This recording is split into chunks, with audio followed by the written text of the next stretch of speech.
మహాశివరాత్రి పర్వదినం సందర్భంగా హనుమకొండలోని ప్రసిద్ధ శైవ క్షేత్రం సిద్ధేశ్వర ఆలయంలో తెల్లవారుజాము నుంచే భక్తులు పోటెత్తారు. దక్షిణ కాశీగా పిలిచే స్వయంభూ శ్రీ సిద్ధేశ్వర స్వామిని మహాశివరాత్రి రోజు దర్శించుకునేందుకు భక్తులు అనేక ప్రాంతాల నుంచి తరలివస్తారు. ఇక ఆలయ విశిష్టతకు సంబంధించి ఆలయ ప్రధాన అర్చకుడు సురేష్తో మా Warangal correspondent Satish face to face. Mahashivratri పర్వదినాన్ని పురస్కరించుకొని వరంగల్ ఉమ్మడి జిల్లాలోని శివాలయాలు శైవక్షేత్రాలన్నీ శివనామ స్మరణతో మారుమోగుతున్నాయి. ఉదయం నుంచే భక్తులంతా కూడా స్వామివారిని దర్శించుకుంటున్నారు.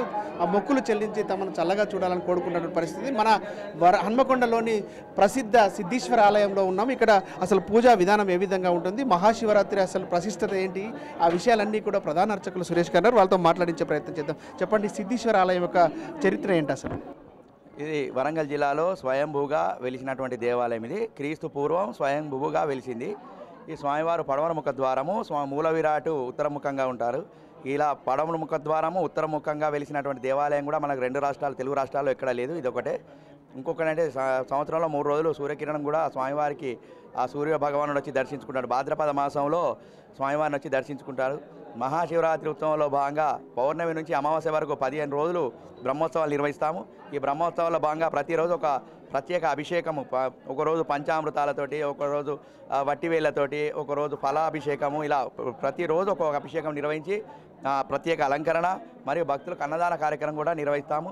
ఈ యొక్క మాఘ బహుళ దశమి రోజు స్వామివారి కళ్యాణము అనగా మంగళవారం నాడు కళ్యాణ మహోత్సవం నిర్వహించాము. సుమారు 2000 మంది భక్తులు ఈ కళ్యాణ మహోత్సవాన్ని తిలకించారు. తదనంతరం భక్తులకు అన్నదాన ప్రసాదం కూడా సమర్పించాము. భక్తులకు శివరాత్రి రోజు ఉదయం నుండి ఈరోజు 3 గంటల నుండి భక్తులు సొంతంగా అభిషేకం చేసుకొని వారే పంచామృతాలు స్వామికి సమర్పించుకునే విధంగా ఏర్పాట్లు చేశాము. వాళ్ళకి ఎటువంటి ఇబ్బంది కలగకుండా చలవ పందిళ్ళు, మంచినీటి వసతి, లైటింగ్ కానీ అన్నీ ఏర్పాట్లు చేశాము. ఈ రాత్రి లింగోద్భవ సమయాన భస్మాభిషేకం, అంటే మన దక్షిణ భారతదేశంలో భస్మాభిషేకం జరిగే ఏకైక దేవాలయం ఇదే. ఈ యొక్క స్వామివారికి రాత్రి భస్మాభిషేకం కూడా నిర్వహిస్తాము. ఇక్కడ సిద్ధేశ్వర ఆలయానికి ఎక్కడెక్కడి నుంచి భక్తులు వస్తారు? ప్రతి సంవత్సరం శివరాత్రి ఉత్సవాలకు ఎంతమంది భక్తులు వస్తారు? ఈసారి ఎట్లా ఎంతమంది వచ్చే అవకాశం?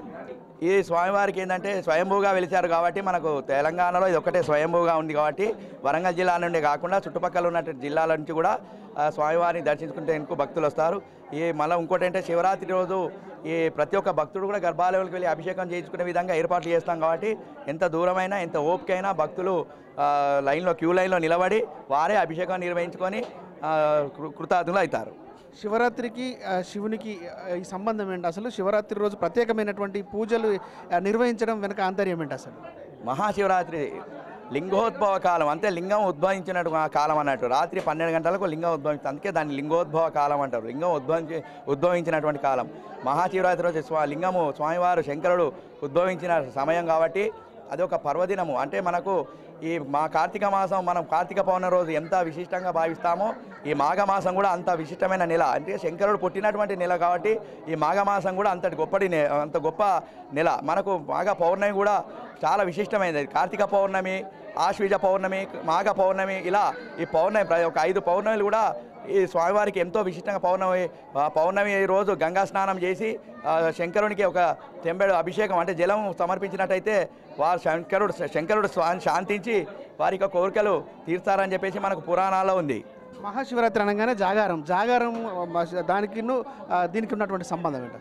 శంకరునికి ఏంటంటే అభిషేక ప్రియుడు అంటే ఒక చెంబె నీళ్ళు అభిషేకం చేసి మన పంచామృతాలు ఇవన్నీ సమర్పించి ఆయనకు ఈ లింగోద్భవ సమయం, అంటే లింగం ఉద్భవించినటువంటి సమయం రాత్రి కాబట్టి మనకు రాత్రి 12 గంటల నుండి ఉదయం వరకు ఆ స్వామివారు ఉద్భవించిన సమయంలో మనం నిద్రపోకుండా ఆ స్వామివారి కోసం ఒక్కరోజు నిద్ర త్యాగం చేసినట్టయితే ఈ ఒక స్వామివారు శంకరుడు బోలాశంకరుడు కాబట్టి నా కోసం నా బిడ్డ నిద్ర త్యాగం చేసిందని చెప్పేసి శాంతించి వాళ్ళ తీరని కోరికలు కూడా తీర్చాలని చెప్పి మనకు పురాణాలు ఉంది. జాగారాలు చేసేటువంటి భక్తుల కోసం సిద్ధేశ్వర ఆలయంలో ఏర్పాటు ఎలా చేశారు?